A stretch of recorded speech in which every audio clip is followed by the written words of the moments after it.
বিখ্যাত সাহিত্যিক সঞ্জীব চট্টোপাধ্যায়ের লেখা একটি বিখ্যাত গল্প আজ আমি পাঠ করে শোনাচ্ছি। গল্প মর্গান সাহেবের বাগান পাঠ করে শোনাচ্ছি। শোবার আগে বিছানায় বসে ঢকঢক করে এক গ্লাস জল খেয়ে বালিশে মাথা, সঙ্গে সঙ্গে গভীর ঘুম। শেষ রাত্রিরে সুন্দর একটা স্বপ্ন। ঠিক 5টায় চোখ মেলে তাকানো, জানলায় লেগে আছে ভোর, প্রথম পাখির ডাক। রোজ রোজ এই আমার অভ্যেস। কিন্তু কি আশ্চর্য, কাল আমি গেলাসটা মাথার কাছে ছোট্ট টেবিলটায় রেখেছিলাম, সেটা পূবের জানলার প্যারাপিটে চলে গেল কি করে? ঘরের দরজা বন্ধ, টেবিল থেকে জানলার দূরত্ব অবশ্যই 16 ফুট।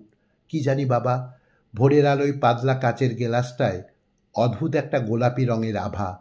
বিছানা থেকে নেমে দরজাটা পরীক্ষা করলাম, না, ছিটকিনি ভেতর থেকেই বন্ধ। আমি না খুলে দিলে ভেতরে আসার কারো সাধ্যি নেই। এইবার গেলাসটার কাছে গেলাম। গলায় মিহি সাদা গুঁড়োর মতো কী সব পড়ে আছে। পরিষ্কার কলের জল খেয়েছিলাম মনে আছে। খাওয়ার আগে অভ্যেস মতো আলোর দিকে তুলে দেখেও নিয়েছিলাম। পরিষ্কার জল, কিচ্ছু ছিল না। গেলাসটা যেখানে আছে থাক, হাত দিতে সাহস হচ্ছে না। বরং মনোজকে ডাকি। মনোজ আমার সাকরেত, বয়স কম, কিন্তু তুখর ছেলে। মনোজ সঙ্গে থাকলে আই ডোন্ট কেয়ার। দরজা খুলে বাইরের দালানে বেরিয়ে অবাক, অজস্র তুলো, রাশি রাশি তুলো ভোরের বাতাসে মেঝেতে ওড়াউড়ি করছে। কাল খুব গরম ছিল। মনোজ গাড়ি বারান্দার ছাদে শুয়েছিল। সেই দিকে যেতে যেতে ভাবছি, নিশ্চয়ই বিরাট বিরাট গেছো ইঁদুর আছে, এসব তাদেরই কাজ। দুটো ইঁদুরে নিশ্চয়ই গেলাসটাকে জানলার ধারে বয়ে নিয়ে গেছে। ইঁদুরের অসাধ্য কিছু নেই। মনোজ একটা মাদুরে থানির মাথায় দিয়ে অঘরে ঘুমোচ্ছে। কাণ্ড দেখো ছেলের, বালিশ কি ছিল না? ধাক্কাধাক্কি করে তুললাম। মনোজ অবাক, বালিশে মাথা দিয়েই শুয়েছিল। থানিট এলো কোথা থেকে? তার মানে কেউ বালিশটাকে টেনে নিয়ে মাথার তলায় ইট গুজে দিয়েছে। বালিশটাকে ছিঁড়ে ফর্দাফাই করে তুলো দালানে ছড়িয়ে দিয়েছে। কে কে সেই শয়তান? এই অদ্ভুত সুন্দর বাগান বাড়িটা আমার বাবা কিনেছেন। একপাশে ইছামতি নদী, দূরে রেল ব্রিজ। এদিকে পাশাপাশি আরও কয়েকটা বাগান বাড়ি প্রায় সারা বছর বন্ধই পড়ে থাকে। মালিকরা সব ইউরোপ, আমেরিকায়। ওপাশে বিরাট একটা শিব মন্দির, চূড়োর ধ্বজা বাতাসে ঘুরপাক খাচ্ছে। অসাধারণ জায়গা। কাল গৃহপ্রবেশ হয়ে গেল। নিয়ম অনুসারে 3 রাত্রির কাটাতে হয়। আমি আর মনোজ এই 3 দিন থাকব। প্রথম রাত্রের অভিজ্ঞতার কোনো মাথামুন্ডু নেই। ভয় পেলেও ভয় কেন পাবো? বদমাইশ লোকের কাজ হলে আজ রাত্রিরে তার বরাতে পেটায়। ভূত হলে দুজনেই ভূত বিশ্বাস করি না। বিজ্ঞান আর ভূত একসঙ্গে থাকতে পারে না, যেমন আলো আর অন্ধকার। মনোজ বলল, চা খেলে সব ঠিক হয়ে যাবে। শিব মন্দিরের পাশে একটা ভালো চায়ের দোকান আছে। সকালে সেখানে দারুণ জিলিপি আর লোভনীয় পাঞ্জাবি চা করে। আমাদের সঙ্গে একটা নতুন মোটর সাইকেল আছে। মনোজ বলল, চাবিটা দাও। মনোজ চলে গেল। কিছুক্ষণ পরে নিচ থেকে চিৎকার, এ কি গো, 1 ফোঁটাও তেল নেই, তেল কোথায় গেল? গাড়িটা তালাবন্ধ গ্যারেজে ছিল। কাল বিকেলে ফুল ট্যাঙ্ক তেল ভরেছি। চলেছে মাত্র 7 কিলোমিটার। মনোজ বলল, ভৌতিক ব্যাপার, এছাড়া আর কোনো ব্যাখ্যা নেই। তোমার বিজ্ঞান ফেল করে যাবে। হাঁটতে হাঁটতে দুজনে শিব মন্দিরের দিকে চললাম। বাঙালির ছেলে, সকালে চা না খেলে কি দিন শুরু করা যায়? মন্দিরের পাশ দিয়ে বয়েছে ইছামতি নদী, ভারী সুন্দর। এই সব বিশ্রী ব্যাপার না ঘটলে এমন সুন্দর জায়গায় আমি আর মনোজ দুজনে মিলে গলা মিলিয়ে রবীন্দ্রনাথের গান গাইতাম। গতবার দুর্গাপুজোয় ফাংশনে আমরা দুজনে গান গেয়ে 2টো ওয়াটার বোতল পুরস্কার পেয়েছিলাম। বটল 2টো সঙ্গে আছে। মন্দিরে প্রণাম করে প্রচুর জিলিপি আর চা খেয়ে ঠিক করলাম একেবারে বাজার করে ফিরব।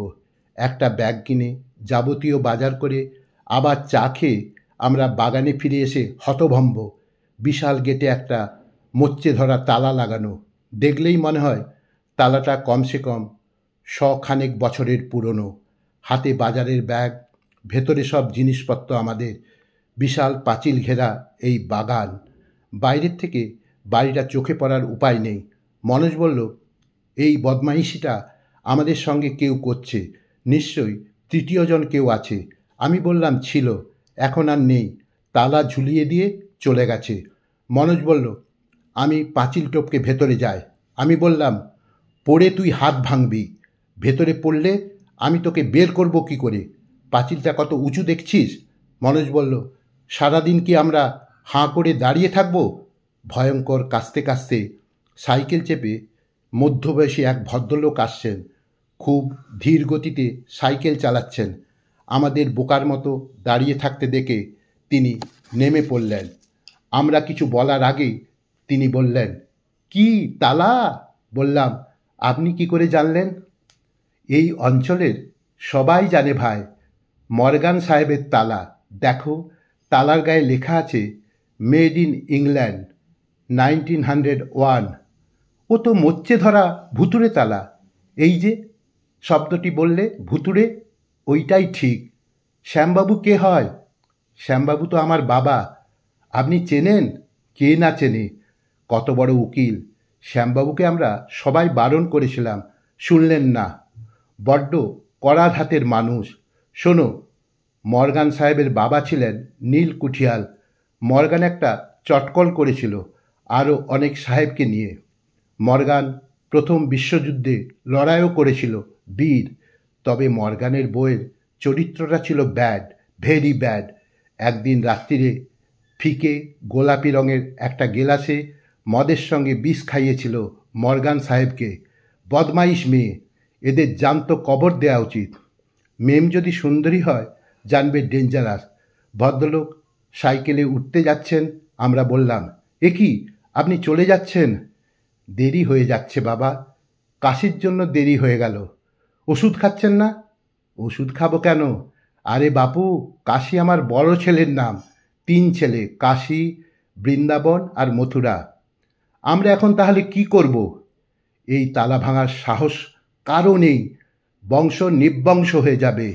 একজন আগে এই বাগানটা কিনেছিল, পয়সার গরমে নিজে লোহা ঢুকিয়ে তালা ভেঙেছিল, সবাই মরে গেল, বেড়ালটা পর্যন্ত ডেড। ভাঙা তালাটা আবার এলো কি করে? বোকার মতো কোশ্চেন করো না। ভূত আর ভগবান দুটো জগতেই সম্ভব অসম্ভব বলে কিচ্ছু নেই, সবই সম্ভব। যাই হোক, তালা খোলার উপায়টা বলে দিই। এখান থেকে 3 মাইল দূরে একটা চিমনি দেখতে পাবে। সেখানে ইছামতি নদীর কূলে গিয়ে দেখবে একটা গাছে ঘেরা নির্জন সমাধি। পাথরের গায়ে স্পষ্ট লেখা, জেমস মর্গ্যান। সমাধিতে মোমবাতি দিয়ে ফুল ছড়িয়ে প্রার্থনা করবে ভক্তি ভরে, প্লিজ ওপেন দ্য লক। বলবে, আপনার বাগানে থাকার আর চেষ্টা করব না, মার্জনা চাইছি। ফিরে এসে দেখবে তালা খুলে গেছে। ভদ্রলোক সাইকেলে উঠে একটু এগোতেই আমরা অবাক, কোথায় সেই ভদ্রলোক? দেখি সাইকেলের আরোহী, সোলার হ্যাট পরা ধপধপে সাদা এক সাহেব। আরোহী সমেত সাইকেল, নিমেষে অদৃশ্য। মনোজ বলল, ভৌতিক। মনোজ বলল, ভৌতিক। গল্পটি শেষ হলো।